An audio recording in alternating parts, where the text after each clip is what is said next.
sometimes the best way to determine growth is to not try to water things that are already dying or dead. And the reason for that is that the relationships you may have, whether it's with other people or family members or friends, or your relationship with your significant other, whatever it is, business, sometimes you're pouring water into things that aren't actually going to grow. And that's going to hinder your progress, and it's going to leave you empty on the inside anyway. And on semen retention, one thing that you're going to learn how to reclaim is your masculinity, your honor, your loyalty and sense of respect, not just to yourself, but from and to other people. Because when you're loyal to yourself, when you're committed to yourself, and you're committed to your relationship to God, that's where everything blossoms. And that's where you're going to have that ability to blossom with other people. And many people that I see practicing semen retention, and by the way, welcome to another Semen Retention Sunday episode here on this channel.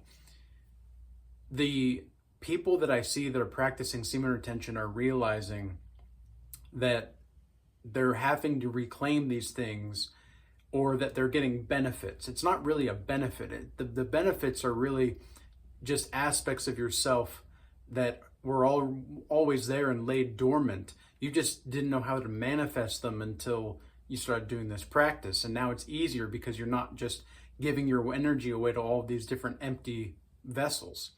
If you constantly give your energy to corn, everybody that knows what I'm talking about knows what I'm talking about. I'm going to be posting this on YouTube as well as X and everything, so got to keep it friendly to some degree for the algorithm. But everybody that watches corn or plays with themselves, or you're imagining some other woman or some random woman that you don't even know while you're doing this, you're giving spiritual energy to these people or these things or these systems that are corrupt, that are just trying to take your energy and harvest your energy. This is something that many men don't understand, is women will harvest your energy. Women harvest energy through lustful desire. Women are the receivers. A lot of immature men will think that it's them trying to get something from the woman. They're trying to get, the coochie or whatever from the woman. That's not what it is. The woman's trying to get something from you. How do you know? How is that the case? Well, because who's the one that actually makes the baby? Well, it's the woman. But she multiplies what the man gives her, right? This is true on a biological level. This is true on an emotional level. And this is true on a socioeconomic level. This is true on a psychological level. This is true on a spiritual level. So the woman will take the energy that the man gives her. The man is the creator. The woman creates and multiplies based on what the creator is giving her. Now, I'm not saying man is the creator. Obviously, Jesus Christ is the creator, but you guys get what I'm saying here. The semantics are important, but it's also important to understand the general idea and have a nuanced conversation about this. So how then do you reclaim masculinity? How then do you reclaim loyalty and respect? Well, you might notice if you've been doing this practice for more than 2-3 weeks, people will start treating you differently, and people have this recognition about you. You'll be able to turn the attention that you have into these other modes of manifestation and being of loyalty or respect. And this is what most men want. We want honor, we want dignity, we want integrity. And these are very masculine traits. And it takes action, though. That's what it comes down to, is taking action. Are you transmuting the sexual energy that you have into something more? Are you closing the door to sin and opening the door to God? This is another thing that I see a lot of men not quite knowing how to do. They're really good at opening door to God, and they're like, yeah, but they want to keep the door open to sin too. It's like, that's not how that works, man. You might be able to open the door to God, but it's almost like there's this force field that doesn't allow you to walk through that door to God until you can close the door to sin. And it's not always the case that that's going to be the situation, but it's going to be much easier to walk through that door that leads to God and to masculinity and respect and honor and dignity and integrity and all those other virtues and traits when you close the door to sin. And that doesn't necessarily mean that you're going to not ever fall back into sin, because we're not perfect, okay? We're not going to be living up to the glory of God every single day, all the time. In fact, we're always going to be falling short of the glory of God, and there's a reason for that. And it's not the case that we godly people love our shackles. It's not the case that we want to be a slave to God. It's that we understand the value of servitude. There's a great Plato quote. He talks about how in order to make yourself into a great leader, you must first know how to serve. This is exactly what Jesus Christ showed us. Okay, Jesus Christ was a carpenter. He built things. He was actually a builder.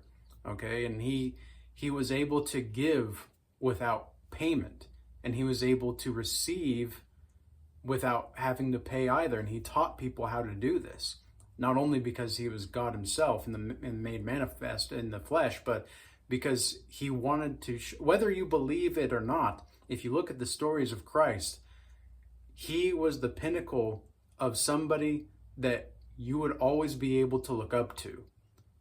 Well, why is that? Well, because it's not the case that you're forcing yourself to look up to him. It's that he had said certain things and done certain things that increased the ever-changing probability that nobody like him will ever exist ever again.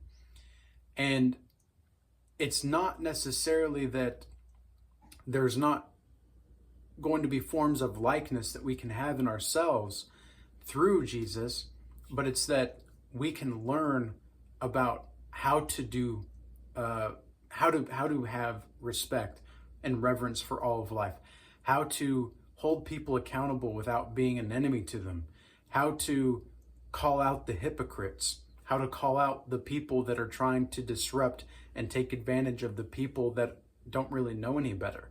You see, there's a reason why Jesus says that if like he's recognized with the lowly of the individuals, right? He's recognized with the poor. There's a verse in the Bible that says something along the lines of, if what's the whole thing? I'm thinking about certain passages here. It's like, I was imprisoned and you didn't visit me.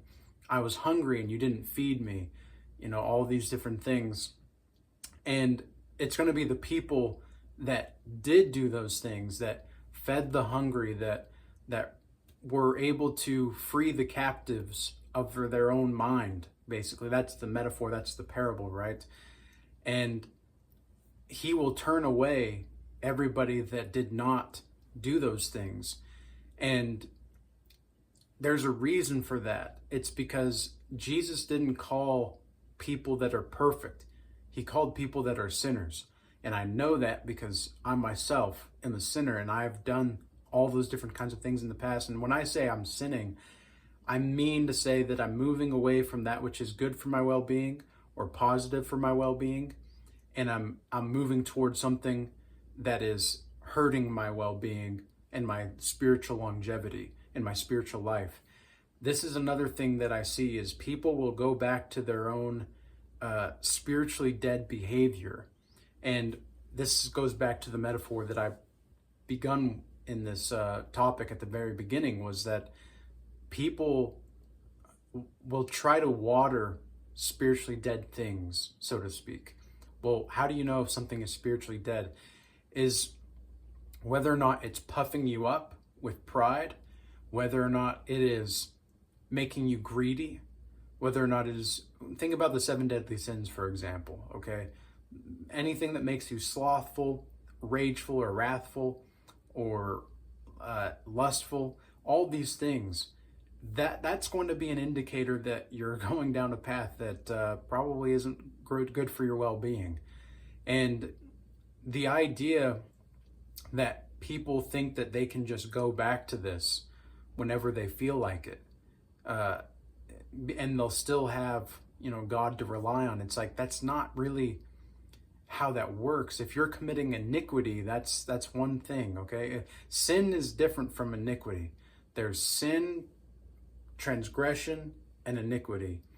Sin is intentionally or unintentionally doing those wrong things for your well-being.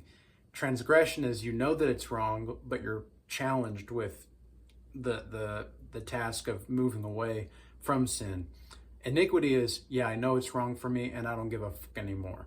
That's iniquity. And there's a lot of people in this life that are committing iniquities right now. We are living in the most degenerate society I've ever heard about since Sodom and Gomorrah, as far as I'm concerned. Is that true? I don't know. Maybe it's just, people always thinking that their generation is, the special one, and I don't know. Maybe that's the case, but it seems like the use of technology and the proclivity that we've had to use this novel technology has expounded upon our ways of being in a way that has yet to really fully be digested in the civilization that we are building or destroying. I don't think there's a lot of building going on right now, at a cultural level or at a societal level. There are individuals that are building quite a bit, and there's individuals that are doing a lot of the heavy lifting. I know I've talked to a lot of men that feel like they just don't know how to move forward with certain things. And it's like, well, are you practicing semen retention? That's like one of the first things I'll always ask a man if we're doing a one-on-one spiritual mentorship session, and they'll say one or two things like, oh, well, like I've relapsed here, I've relapsed there. And it's like, well, okay, what other aspects of your life are trying to be disciplined in? Are you trying to stay healthy? What's your nutrition like? Are you fasting? What are you working out? What are you doing for your workouts? These are basic things that are going to lay the foundation. Getting your body right is literally the foundation. And it's also easier to do that when you're practicing semen retention. It's more like, anybody ever been in an airplane before? It's as if you see the sin of lust and everything like that, and you see the temptations. Instead of being up close, like you would here on the ground, like let's say you have a tree of temptation, and you're looking at this tree. Well, up in the airplane, it's not like, it's still there, the tree's still there, but it's not anywhere near as powerful or impactful to you, right? It's not anywhere near as grandiose. That's exactly how it is with closing the door to sin. Closing the door to sin means that that door is there, you're just not gonna open it, and you can see that it's there, but it's just not as enticing, okay?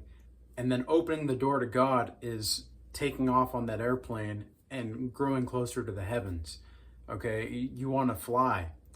Everybody wants to fly, but nobody wants to have the speed and momentum and the power that it takes to get flying. And this kind of reminds me of something else that I just thought about, is think about a bird in a cage. A bird in a cage, yeah, you'll be fine, you'll probably get fed, but you'll never know what it's like to fly. Semen retention is allowing that cage to be completely dissolved. Now you're gonna fly, but there's no more playing it safe on semen retention either. All these things that I discussed throughout this video, you're gonna be tempted, and they're gonna be more powerful before it gets better, more than likely. It is the case that the desexualization process of your mind will take place, but this oftentimes comes at a cost, and the cost is really tough temptation. And a lot of people don't want to hear that. Okay, that's why I'm mentioning this at the end of the video for people that are actually interested in this kind of thing and want to know the real deal, like what's actually going to go on and what's actually going to happen. Well, it depends on the person, number one, And it depends on the level you're at in your journey. But number two is sometimes it's better to encourage people, right? Like, have you guys ever heard the story of Buddha, where he's walking with the man down a path, and he's like, oh, it's just going to be another mile. And then they get to another mile, and they see another guy, and they stop, and they're like, oh, when's the town? How far away is the town? Like, oh, it's just a mile away. Oh, okay. And they go to the next mile, and then they see another person, and they're like, wait, where's the town at? And then that person says, oh, it's another mile. And then after about 6 or 7 times, the guy that Buddha is with, the traveler with Buddha, he's like, okay, we gotta stop. We've been walking all day. Like, how many more miles are we gonna have to walk? And the Buddha says, well, like, do you understand why we're saying one mile, one more mile? Well, it's because there is one more mile. There is one more mile. And the guy that the Buddha's with is like, oh, no, I can't do it. I can't do it. I can't go another mile. They go another mile and they reach the town. And Buddha says, sometimes people just need encouragement. That's what a lot of my videos are about. Okay, this is how I live my life with people. I try to be as encouraging as possible, but also give them the real deal of what's actually going to happen. And this is what it's going to take. You're going to have to, people are going to tell you, oh yeah, it's just around the corner. It's just around the corner. It's just around the corner. A lot of that is because of encouragement. People will get distraught, and people will probably not make those 8 miles or whatever if you say it's going to be 8 miles. But we have to understand and recognize that it is going to be painful at times to reclaim this kind of stuff. It is going to be painful to reclaim your masculinity. But this is why it's also important to understand that we have to close the door to sin so that we can open the door to God. And we do that by doing actions like this, like semen retention, by being pure in our mind, body, and soul. We do it by being around people that are like-minded, that have similar goals, because you will grow around people that are like-minded. That's why we have the Regal Change Academy. Okay, the Regal Change Academy is there because I recognize that when people are interacting together and they're socializing, it turns on certain gears in their mind that weren't there before. And they have to think a little differently. They have to strategize a little differently. And there's this communion that people have together that's so important and vital for people's existence. Okay, so if you do want to check that out, we have the free Discord channel as well as the paid community. Links in the description box below. And then I also have a Telegram group chat. Well, it's more of a Telegram channel, I suppose. We do have a Telegram group chat for the people that are in the Regal Change Academy, but this is going to be a free Telegram subscribing channel that you can go to. Links in the description box for that as well. This is going to be more of people that just want to listen to insights on masculinity, sex, relationships, psychology, etc. So that'll be an option for you guys as well. I do appreciate everybody tuning into this video. I hope that it was insightful and useful for you. I appreciate all the subscribers and the followers, and peace be with you all. Until next time.